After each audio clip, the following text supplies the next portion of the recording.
Herkese yeniden merhabalar, kanalıma hoş geldiniz. Teneke kutularla yapılabilecek tam 3 tane güzel fikir hazırladım sizlere. Zeytin kutusuyla başlayalım. Öncelikle içerisindeki bu keskin metal kısmı eziyorum. Bu kısmı beni biraz ürkütüyor. Çay kahve karıştırıcı çubukları kullanacağım ama öncesinde çift taraflı bantla birkaç sıra bantladım. Bu tarz işlerde bu çift taraflı bantları kullanmak çok pratik oluyor.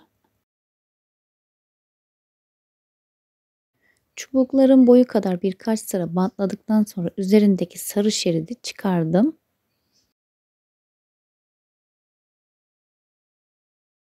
Evet, şimdi çubuklara yapıştırmaya geçebilirim. Üst kısmından başlayarak hiç boşluk kalmayacak şekilde sıra sıra çubukları yapıştırdım. Dilerseniz çöp şiş de kullanabilirsiniz. Ama çöp şişin boylarını biraz kısaltmak gerekebilir. Çünkü çubuklarla tamamen kaplanmasını istemiyorum. Buradan sonrasına farklı bir işlem yapacağım.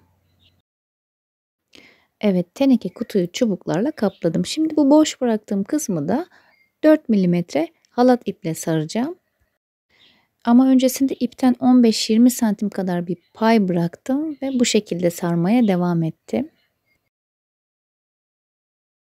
İpi de özellikle çubukların 1 santim kadar üzerinden sarmaya başladım. Bunu yapmamın sebebi de ileride çubukların atmasını önlemek içindi. Çünkü bant kullandığım için çubuklar zaman içerisinde kendini bırakabilir. O yüzden iple daha da sağlamlaştırdım. Üst kısımdaki ipi başlangıç noktasının belli olmaması için bırakmıştım. Şimdi bu ipi kendi etrafında dolayarak tam ortasına süs yapıyorum. Oluşan ufak tefek kusurları da bu şekilde kapatabilirsiniz.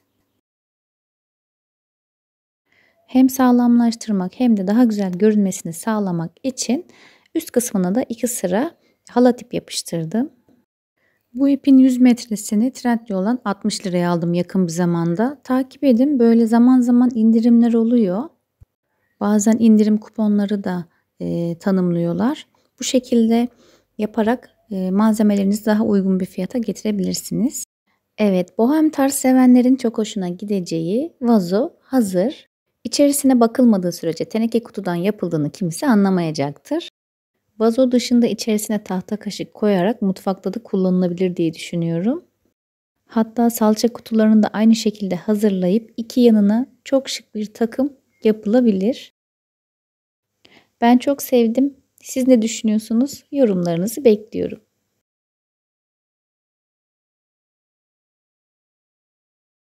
Evet, geldik ikinci fikre. Öncelikle güvenlik önlemlerimizi alıyoruz. Bu sefer salça kutusu kullandım. Kapanana kadar beyaz renk akrilik boyayla boyadım. 3 katta tamamen kapanma sağlandı. Dekopaj tekniği uygulayacağım. Beğendiğim resimleri Pinterest'ten bulup A4 kağıdına renkli çıktı aldığımı artık biliyorsunuz. Hazır dekopaj kağıtlarında istediğim gibi desenler bulamıyorum. O yüzden her zaman bu yöntemi kullanıyorum. Zemine bolca dekopaj kağıdı sürdüm ve ardından kağıdı üzerine yapıştırdım. Yapıştırdıktan sonra sağlam olması açısından kağıdın üzerine 2 kat daha dekopaj tutkalı sürmek gerekiyor. Ben her zaman Rich'in Magic dekopaj tutkalını kullanıyorum. Gerçekten kuruduktan sonra hiçbir şekilde kalıntı ve beyazlık kalmıyor. Tutkal tamamen şeffaflaşıyor. Evet, kağıdı yapıştırdım. Boyut olarak tam oldu ve çok da tatlı durdu. Resimdeki kırmızı renge uyum sağlaması için ben de kırmızı renk akrilik boya ve diş fırçası kullanarak kutunun her yerine püskürtmeler yaptım. Akik ve siyah renk boyayı spatula ile kutunun alt ve üst kısımlarına sürdüm. Böylelikle paslanmış görüntüsü vermiş oldum. Kutunun her iki tarafına çekiç ve çivi ile delikler açtım. Bir yoğurt kabının sap kısmını çıkarıp o deliklerden geçirdim. Daha sonra yağlı boyayla gölgelendirmeler yaptım. Yağlı boya geç kuruduğu için gölgelendirme yaptıktan en az 3 gün sonra vernikleme yapabiliriz.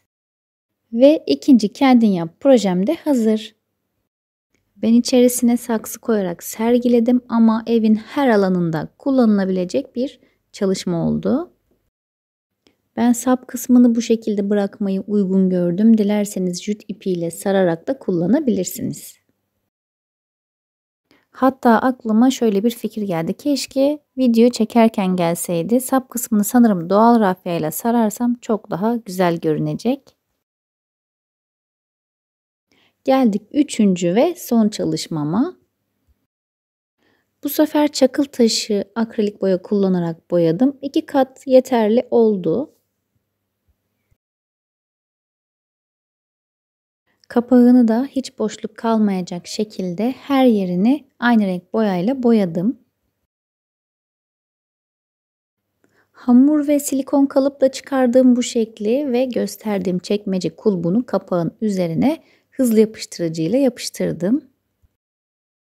Çok farklı ve şık bir kapak tasarımı oldu. Yapıştırdıktan sonra yine aynı renk boyayla boyadım. Boyama işlemleri bittikten sonra su bazlı vernikle 2 kat vernikledim. Kapağına da aynı şekilde vernik sürdüm. Bu gösterdiğim jüt kumaşını teneke kutunun alt kısmına sıcak silikonla yapıştırdım. Kumaşın alt ve üst kısmından biraz ip çektim ki püsküllü bir görüntü olsun. Yine silikon kalıp ve hamurla çıkardığım aynı renge boyadığım bu şekli kumaşın üzerine hızlı yapıştırıcıyla yapıştırdım. Son olarak ahşap boncuklardan kutuya ayak yaptım ve çalışmamı tamamladım. Bu da evin her alanında kullanılabilecek çok amaçlı bir kutu oldu. En çok hangisini beğendiniz? Yorumlarınızı bekliyorum. Basit teknikler ve kolay bulunabilecek malzemelerle teneke kutuları değerlendirmenin 3 farklı yolunu gösterdim. Hem eğlenceli zaman geçiriyoruz hem de kendi yaptığımız el emeklerimizi kullanmanın keyfini yaşıyoruz.